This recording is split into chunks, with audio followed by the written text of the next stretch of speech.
Halo, berjumpa lagi kita, Bapak Ibu Saudara yang berbahagia, dalam kanal Hispran yang berjudul Kepolisian Sudut Pandang Hadi Pranoto.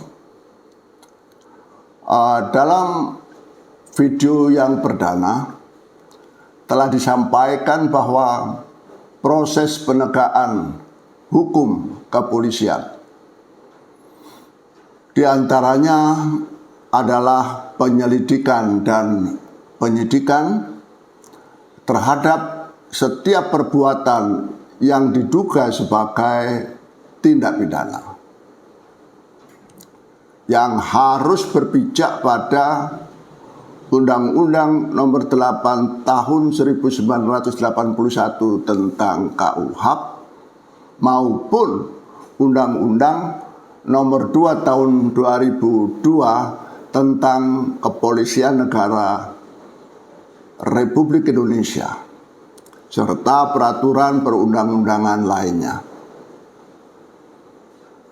Guna menunjang penegakan hukum, Polri telah mengeluarkan kebijakan yang diformulasikan dalam bentuk aturan internal untuk dipedomani oleh setiap petugas polisi dalam melakukan tugas-tugasnya, atau sebagai SOP, standar operasional prosedur, dalam melakukan langkah-langkah diskresi di dalam penegakan hukum. Informasi mengenai tindakan aparatur kepolisian, misalnya alasan yang melatar belakangi tindakan, bentuk tindakan, serta waktu dan cara melakukan tindakan, harus tersedia bagi masyarakat luas. Perlunya khalayak mengetahui tindakan kepolisian juga merupakan bagian kontrol terhadap polisi. Karena itu, khalayak luas harus tahu bagaimana polisi menangani suatu kejahatan, sejak penangkapan sampai penyerahan kepada kejaksaan, juga yang di SP3-kan atau dihentikan penyidikannya, juga seharusnya diumumkan secara luas kepada khalayak, lengkap dengan alasan-alasannya. Cara inilah yang kiranya bisa menjadi kontrol yang kuat bagi polisi untuk memperkecil peluang korupsi.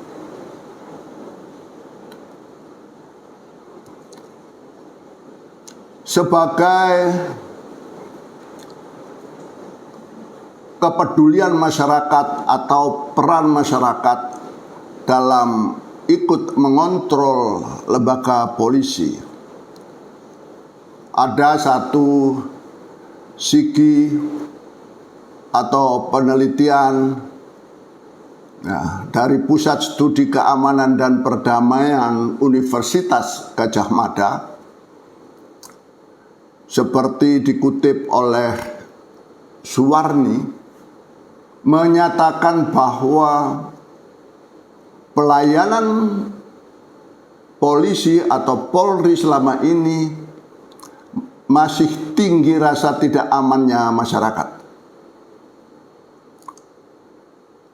Pelayanan dipersepsi oleh masyarakat justru mempersulit,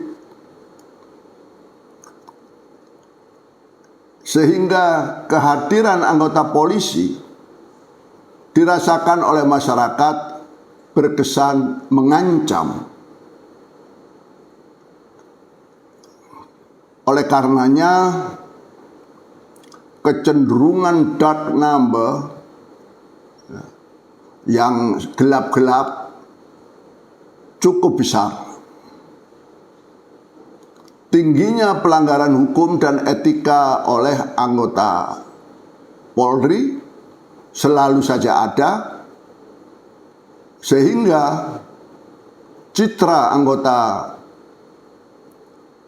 Polri negatif di mata masyarakat. Nah, itu tadi adalah hasil penelitian yang ilmiah. Saudara sekalian, berdasarkan pasal 5 Kode Etik Profesi Kepolisian, anggota polisi dalam memberikan pelayanan kepada masyarakat harus, nah ini kontradiksinya dari hasil penelitian tadi, ya. Anggota polisi menurut kode etik harus memberikan pelayanan terbaik, menyelamatkan jiwa seseorang pada kesempatan pertama, mengutamakan kemudahan dan tidak mempersulit. Ini harus dicatat. Dan kemudian bersikap hormat kepada siapapun dan tidak menunjukkan sikap congkak atau arogan karena kekuasaan. Tidak membeda-bedakan cara pelayanan kepada semua orang. Dan tidak mengenal waktu istirahat. Tidak membebani biaya kecuali yang diatur dalam peraturan perundang-undangan, dan tidak boleh menolak permintaan pertolongan bantuan dari masyarakat dengan alasan bukan wilayah hukumnya atau kekurangan alat dan orang. Dan selanjutnya tidak mengeluarkan kata-kata atau melakukan gerakan-gerakan anggota tubuhnya yang mengisyaratkan meminta imbalan atas bentuk bantuan polisi yang telah diberikan kepada masyarakat. Menurut pasal 18 Undang-Undang Kepolisian dijelaskan bahwa untuk kepentingan umum, pejabat kepolisian dalam melaksanakan tugas dan wewenangnya dapat bertindak menurut penilaiannya sendiri, dan pelaksanaan ketentuan sebagaimana dimaksud hanya dapat dilakukan dalam keadaan yang sangat perlu dengan memperhatikan peraturan perundangan serta kode etik profesi kepolisian negara Republik Indonesia.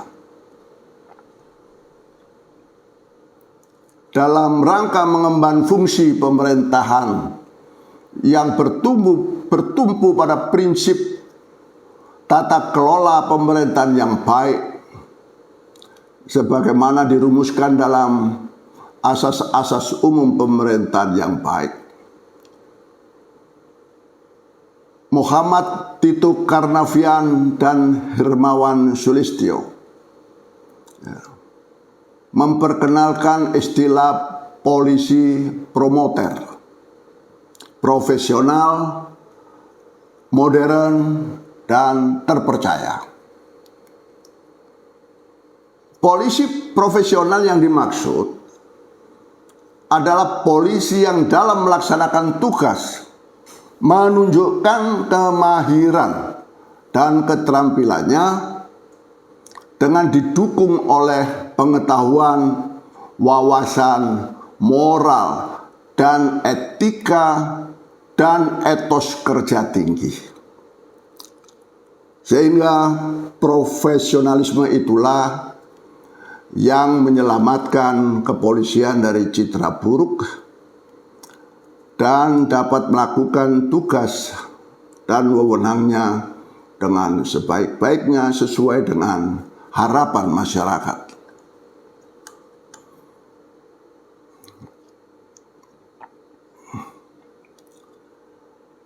Saudara sekalian, saya ingin menyampaikan salah satu contoh saja.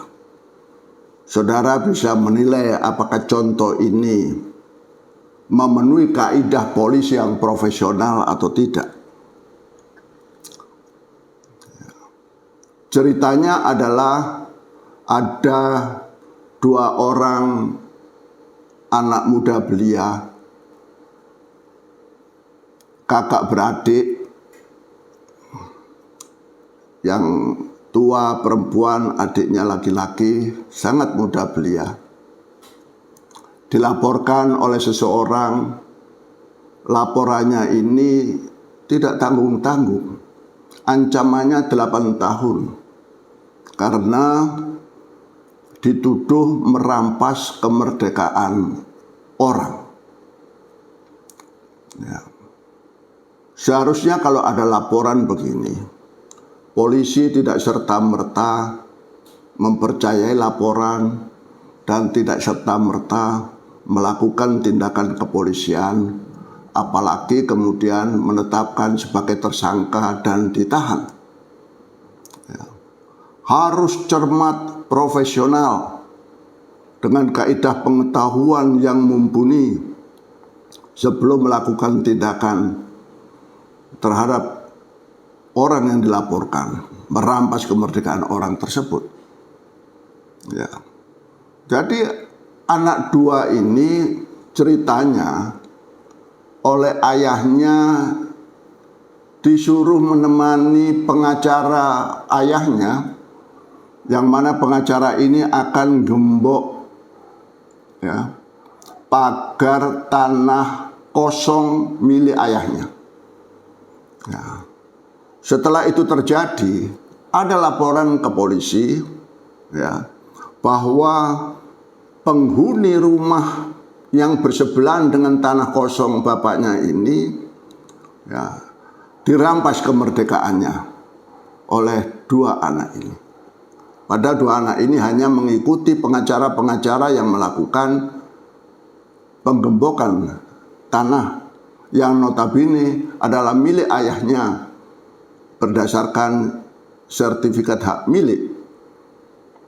Nah, disinilah diuji apakah polisi yang bersangkutan profesional atau tidak.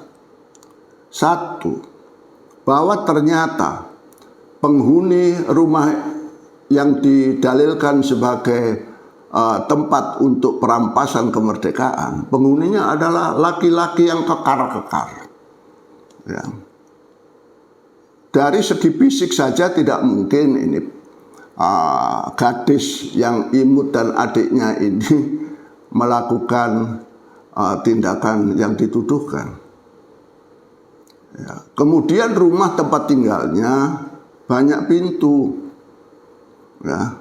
Halamannya depan ada pintu, dan ternyata samping rumahnya karena dipakai untuk toko kelontong ada pintu rolling door yang bisa sewaktu-waktu dibuka, penghuninya keluar masuk.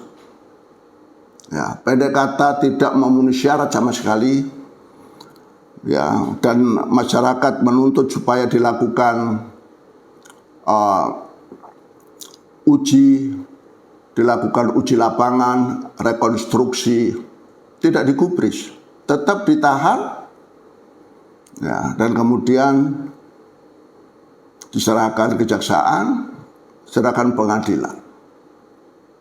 Nah, dengan tuduhan yang begitu berat, ya, pengadilan memeriksa dan mengadili, menjatuhkan putusan yang dikelopkan dengan tahanan polisi.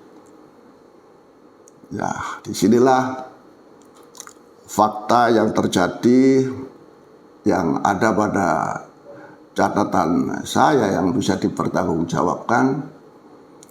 yang mudah-mudahan ini ada polisi yang mendengar atau menyaksikan video ini ya melakukan introspeksi dan perbaikan. Pendeknya seperti apa yang diharapkan oleh pimpinan polisi, kepala kepolisian waktu itu, Jenderal Tito Karnavian, yang kemudian menulis buku